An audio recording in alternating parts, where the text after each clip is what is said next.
Hi, welcome to Kai Gardening and Cooking channel. And today, my name is Ann, and I'm going to talk to you about several different things. But today, I want to talk to you about how to start a vegetable garden. There's lots of things to cover in a garden, and so I have lots of notes, lots of years of experience from my mother gardening for many years while I was growing up, and I was a curious little girl, so I was always asking questions, to my own experiences, to even my grandma and the stories I heard of my great-grandma. So I'm going to dive right into some of the things that I know, and hopefully it's going to help you if you want to get started with your garden.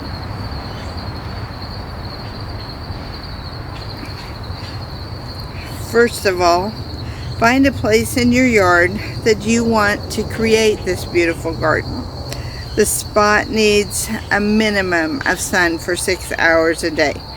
Make sure it's not totally sun, although there's remedies using the new shade cloth that they have out on the market. There's different percentages that you can get, and creating protective covering with lots of airflow. You just don't want a totally shaded area for your garden because the plants need sun for their growth and development. Make sure that you have the right tools when you're getting started. You're going to need a rake and a shovel and a hoe for starters. Whether you're ground sowing or using a raised bed, you're going to need a few hand tools. So you want to keep that in mind. Now decide if you're going to sow directly into the ground or if you're going to use raised beds, grow beds, planters, or whatever you're going to do. In fact, you can do it all like we have. We have done a lot of experimenting this year, and sometimes experimenting you find out really what works best for you. So either way, your soil must be a rich, well-draining mixed soil, and you want to make sure that you have compost in it. You can make your own compost using yard and food waste you already have, but it's going to take time to break that stuff down properly. And I will be doing another video later on about composting. We do have 2 composters, and I'm also doing some ground composting as well, so I'm going to do some videos on that later on to help you with that. A lot of people even use the 55-gallon trash can, so there's all kinds of different ways you can go about composting, so don't freak out about that. That's another thing all its own. Plan out your garden layout. Decide what plants you want to grow. See if they're going to be compatible to plant together. That's where your companion planting comes in, because sometimes your plants that are already developed, your climbing vine plants will utilize them. So consider the space the seeds need for proper growth. I am experimenting with a lot of vertical gardening because you can grow more in a small space. Some of that is working out well, some of that is not. So once again, experiment. Gardening is a forever learning thing, and it does have a few challenges, so you just got to stick with it. Find out if it will need something to grow on, such as a trellis or a pole. Make sure to plant some pest deterrent plants along with your flowers and vegetables in your garden. Now, one thing that I have learned over the years, marigolds, they are one of your cheapest and best friends, and once the plant flowers start to fade out, you can pluck them and save the seeds. Don't put them in a bag or anything until they are dried out. And I believe that Kai has done a short on saving marigold seeds, and it works. So I have taught my niece and nephew how to do this, and other people how to do that, and they're always saving marigold seeds. But I'm telling you, marigolds are one thing that you want to have in your garden. You want to have them in your yard. They help with the mosquitoes. They help deter other pests. They are just a great flower. I would say marigolds, nasturtiums, and zinnias, those three I would make sure that you put on your seed buying list if you don't already have those, and you want to work those in wherever you put your garden, whatever type that you're doing. You want to work those in. Decide if your plants are going to be pet safe or if you're going to need fencing around the areas. Your fence is going to help deter rabbits and squirrels, of course, and if you live out in the country, you got to worry about deer and turkeys and other animals too. So keep in mind the area that you live in. Like in the city, mostly have to worry about raccoons and the squirrels and your rabbits and sometimes your possums and little things like that. And sometimes the raccoons can really be a nuisance and raise havoc with your garden. There are also sprays that you can help to deter them and get them to stay away from your garden. But we don't like using chemicals of any kind any more than we have to, so I figure if they needed to eat that bad, that, you know, it's food for them too, that somehow we're going to survive and God's going to give us enough abundance that they can have a little bit too. It's when they wipe out the crop completely. Like the pears this year, we didn't get very many because they were all busy eating. So, you know, there's things you can do to help with this. Make sure that when you water with wisdom. If it's raining, you might not need to water for a day or two. I mean, you can tell how much water did you get, and make sure that you do things to help preserve the water. We are going to be installing rain barrels because we are dealing with a drought situation, and it's not going to go away. The lakes and the areas that they need to get their water from are way low, and it's not going to go up that soon. It's probably going to take a while to get that part of the environment back to speed. Sometimes you go through this before where you have these dry years, and then all of a sudden you'll have several years of wet. So you just don't know what the weather's going to do for you or how it's going to affect you. So if it's raining, like I said, you might not need to water for a day or two. Some plants require more water than others, but too much or too little can be harmful. You can tell if your leaves are curling up really bad, the plant probably needs a drink. It's better to give it a good soaking and water less often than it is just to give everything a little bit. So you might have to spot water the plants that need it the most, come back the next day, water a few more. So that way you are not spending a whole day watering and making your water bill absolutely go nuts. Because figuring the water bill back into the garden can be quite costly. Most plants thrive better when watered at the base.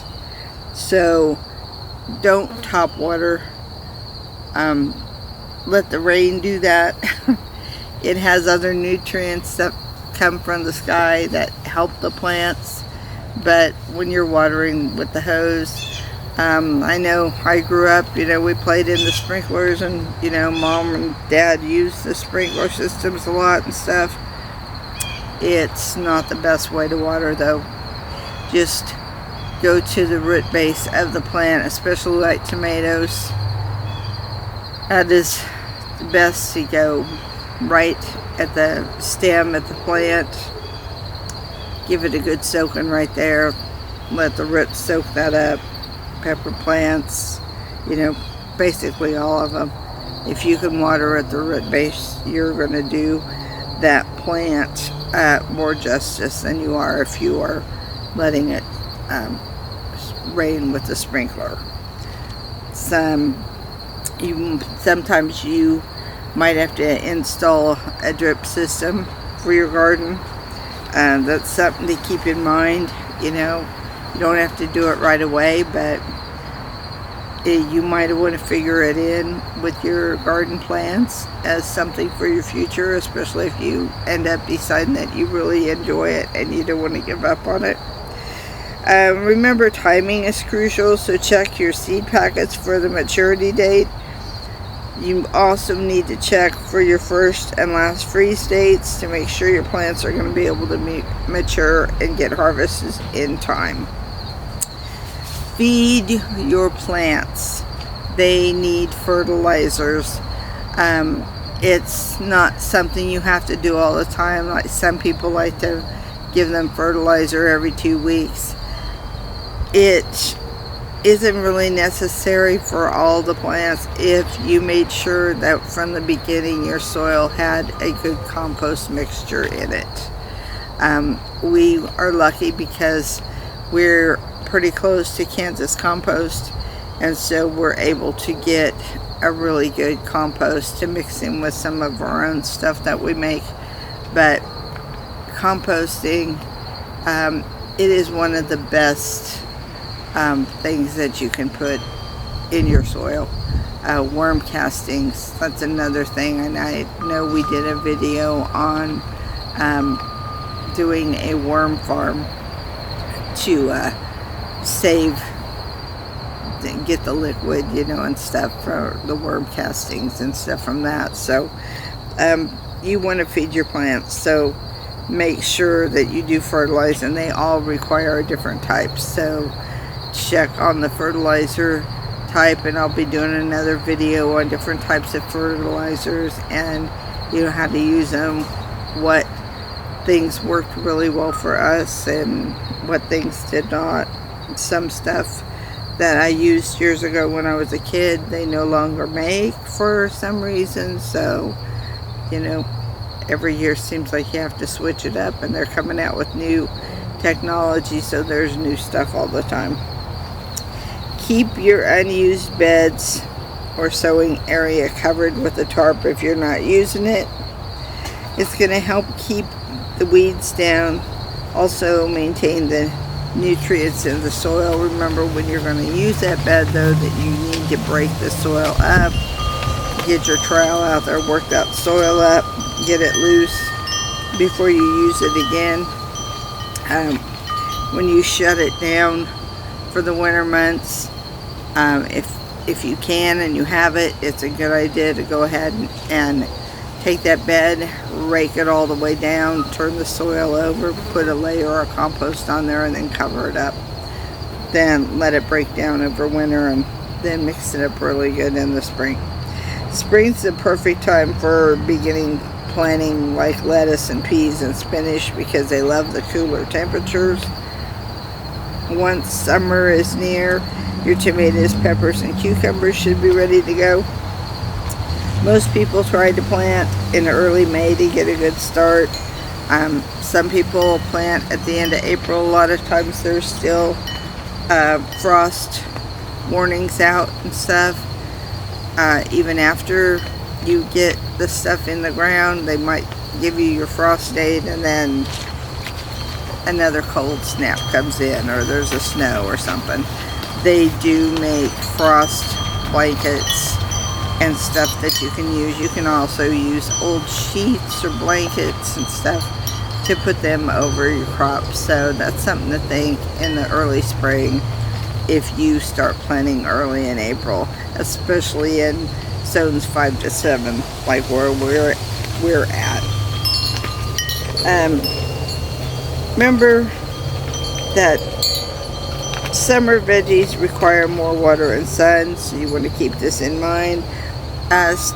Starting a garden's a journey filled with learning and enjoyment. So, you know, in the fall you're going to go back to your cool weather crop planting.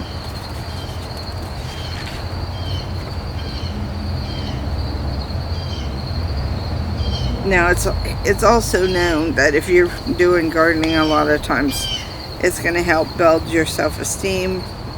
It's going to help improve mental health. It's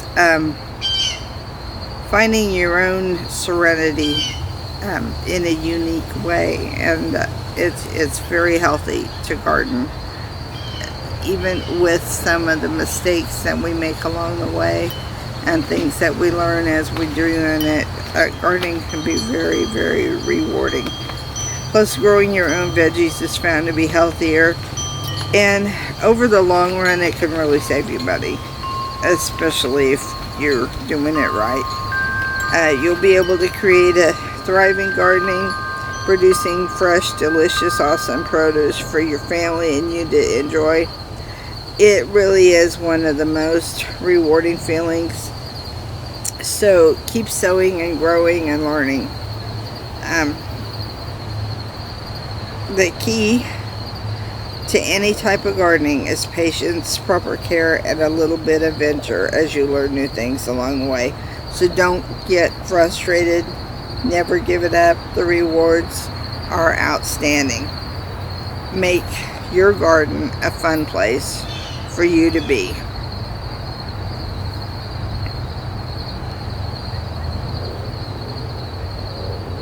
So remember, don't be melancholy in the garden. Let us remain happy. Keep sowing and growing with us. You're going to learn and you're going to love it. Thanks for watching. We appreciate you. You guys are our friends. One of these days we hope that we get to 1,000 subscribers, but you know, we're new, we're starting out. People don't even know we exist on the planet yet. So we depend on you to like, share, and subscribe. Hit that notification bell so you'll be the first ones to know whenever we release more videos. I'm trying to get more helpful information out there so that way you can learn from some of the experiences and mistakes that we made, you know, so that way it is better for you. I want everyone to be successful with the things that they do, and there's so many options out there when it comes to gardening. You won't believe once you get started. Another thing I'm going to stress, and we'll talk about this in another video, is make sure to keep a journal. Keep a journal of the things that you do, the things you're planning, when you plant them, what you want to do, changes you want to make, changes to layout, rotate how you do things. We've expanded the garden this year. I got to get a wild idea and I think, well, this sounds great. Let's go for it. Next thing you do, I'm making some changes. Another thing that I found, I'm learning more about vertical gardening, where you can get more into a small space. There's some things that are working well for me and there's other things that are not. So it's a learning curve, and I know that I cannot get frustrated. So I depend on you guys though too. When my son uploads these videos and stuff, and he tells me, hey mom, have you seen the comments? You know, they enjoyed what you talked about today. You know, they really got something out of that video, and you know, you're doing something you love and you're able to teach people and do what you like. It's a good feeling. When I retired after working 27 years in a high-stress job like I did, you know, they tell you, oh, we're your family, we'll be your friends forever. Well, you know what? When you quit, soon they forget about you. But when you're out in that garden, you forget about all of that other stuff. It is a whole different feeling just being back to nature and stuff. And I got my Wendy, the wander dog, here with me. This little girl, she doesn't stop. She doesn't quit. She's out here with our mother all the time. She runs around those garden beds. She warned me when we had the 3 raccoons out here. She's just great. My other 2 dachshunds the same way. They come out. They like to explore. They like to run around the garden beds and stuff. So make a pet-friendly environment. If you have pets, keep that in mind too. Anyway, thanks for watching. We love you, and have a very blessed day.